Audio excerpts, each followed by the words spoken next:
You think the hero's journey lives in movies, in fantasy novels, in memes about chosen ones and dragons.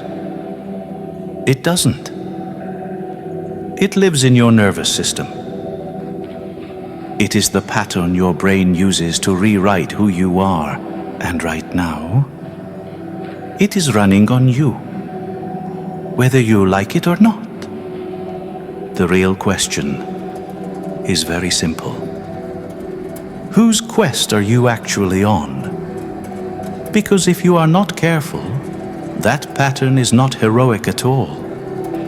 It is how brands, ideologies, and algorithms quietly hijack your life and sell you back to yourself. Let's pull the mask off. You are told the hero's journey is just a storytelling formula. Ordinary world. Call to adventure. Refusal. Mentor. Trials. Ordeal. Return. Cute. Comfortable. Safe. Meanwhile, other people are using that same pattern to steer your emotions, your attention, and your money. Think about marketing. You are cast as the hero. Your insecurity is the dragon. Their product is the magic sword. Buy now. Quest complete. Except nothing really changes. There is no ordeal. There is no real death of the old you. Just a sugar rush, then back to the same cycle. Now think about ideologies and cults. You are told you are chosen. They give you an enemy to hate. They promise a promised land, a revolution, salvation, whatever symbol your group responds to, again. They use the same arc. Call. Quest. Sacrifice. Triumph. Except the boon at the end is not your sovereignty. It is your obedience. And then there are algorithms. Your phone vibrates. Mini call to adventure. You tap. You scroll. You fight tiny dragons made of outrage and gossip. Your treasure is a little dopamine drip and the illusion that you did something. Hundreds of micro-hero loops. No real transformation. Just enough arc to keep you hooked. Fake quests that keep you away from the real one. If you do not choose your own quest, someone will rent your nervous system to fuel theirs. So what is the hero's journey? Really? Underneath the movie posters, underneath the memes. Occultists would call it initiation. Psychologists would call it identity change, under stress. Neuroscience calls it what happens when your predictions about life shatter and your brain is forced to rewrite its code. Think of your brain as a prediction engine. It is constantly guessing what happens next. It hates uncertainty more than it hates pain. So it clings to old stories, even when those stories are killing you. The hero's journey begins when one of those stories finally cracks. The call to adventure is not a wise mentor in a robe. It is the moment something in your life stops making sense. The job that feels like slow death. The relationship that is empty, but safer than being alone.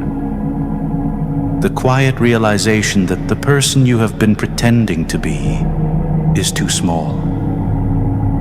Inside your skull, that call looks like this. Prediction error spikes. The salience network lights up. Your attention keeps returning to that one thought. This cannot be it. Occult language would say, the temple bell rings. The tarot tower card falls. The god you served reveals its clay feet. Then comes the refusal. You rationalize. You tell yourself you are overreacting. It is not the right time. You are not ready. You are too old. Too young. Too busy. Your nervous system is trying to drag you back to homeostasis. Back to familiar suffering. Because familiar suffering is cheap to predict. And the unknown is metabolically expensive. Occultists talk about clinging to a dead god. Science talks about the brain clinging to a failing model. Same thing. Different language. If you accept the call, you cross the threshold. Not in a movie. In a decision. You move out. You sign the form. You post the thing. You say the truth out loud to someone who can hold you to it. Your context changes. Your environment changes. Different cues start to matter. Your brain has to adapt. In ritual terms, you draw a circle. You step out of the old world and into the temple. In real life, it feels like a point of no return. Then you enter the ordeal. This is where it stops being aesthetic. Something in your life actually breaks. You lose status. You disappoint people. You face rejection. You are forced to sit in the gap between who you were and who you are not. Yet, inside, emotional memories destabilize. Old circuits that said, I am this kind of person, start to wobble. The brain opens a brief window where it can reconsolidate with a new story. Stronger or weaker. Truer or more deluded. This is why real initiations always contain some form of ordeal. Fasting, vigil, silence, loneliness, voluntary hardship that breaks the comfort cage. And finally, there is the return with the boon. You do not come back with a participation trophy. You come back with something that actually works in reality. A skill.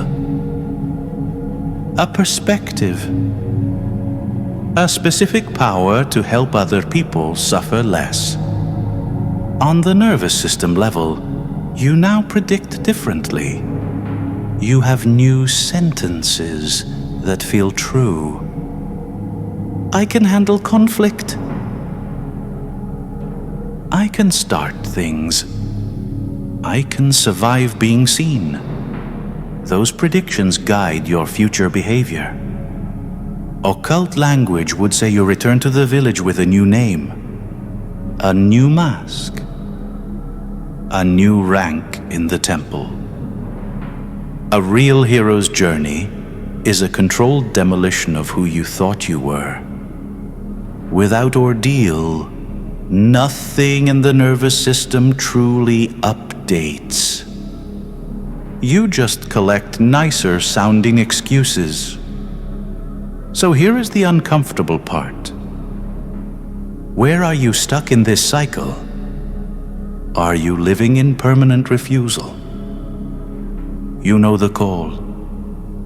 You have known it for years.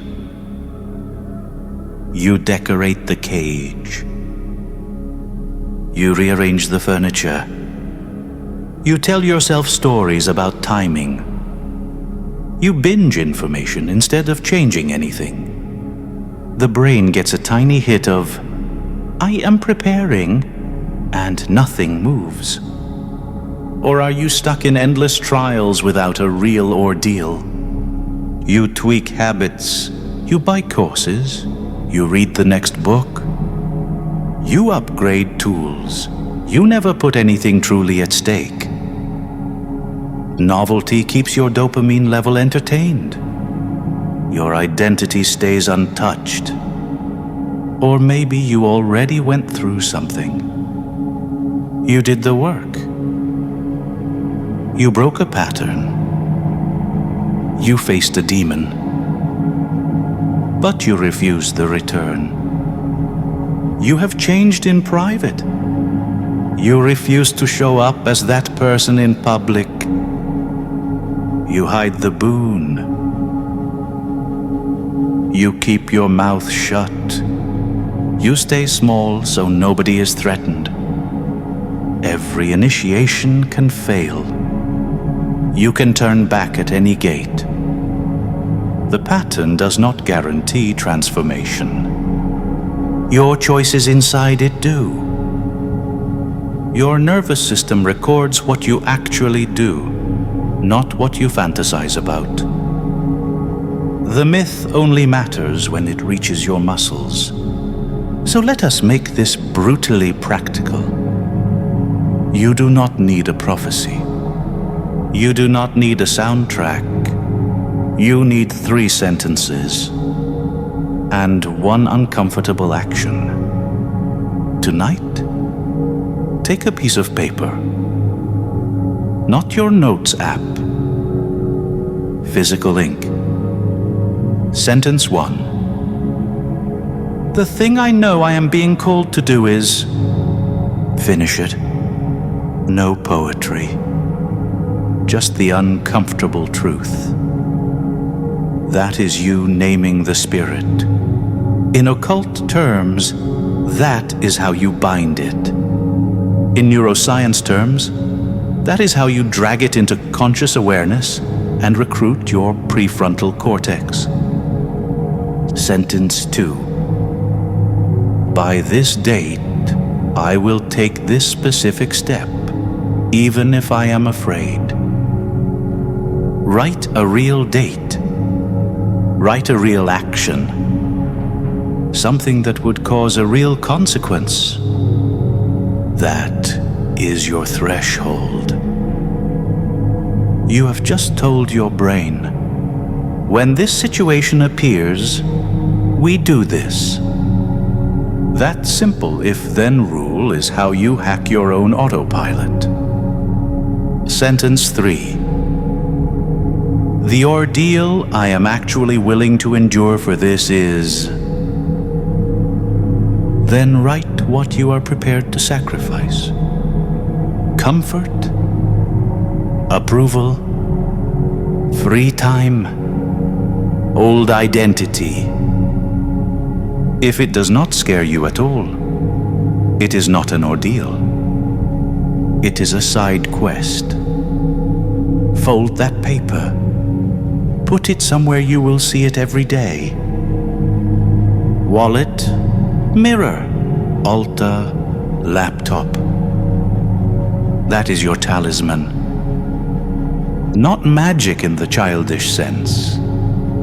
Magic in the sense that every time your eyes hit that folded paper, your nervous system remembers the story you chose. Most people will never write those 3 lines.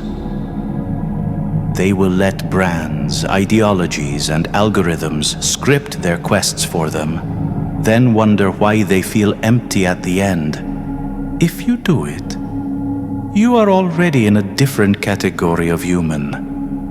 Not because a video told you you are special. Because you chose a call, a threshold, and an ordeal on purpose. The hero's journey is not out there on a screen. It is the way your brain changes. It is the way your soul decides who gets to use your life. One future is simple. You stay in refusal. You run fake quests. You collect comfort and regret. The other future is not simple. It will cost you. In certainty. In image. In who still recognizes you. But in that future, you are not just an audience to your own existence. You are a participant in your own myth. If you have written your 3 lines, you have already stepped over the threshold. Keep walking. And if you want a place that treats this pattern as initiation, not entertainment, you know where to find it. This channel is for the ones who see the script and choose to rewrite it. If this stirred something you can't quite put back to sleep, that's your cue. Step into the next layer with my book, Mental Magic for the Modern Magician. Remaining sovereign in a world that wants your soul. It's written to help you cut invisible strings and start running the ritual yourself. Then grab the free ritual guide and watch the initiation playlist to go deeper. Links are waiting below. Until next time.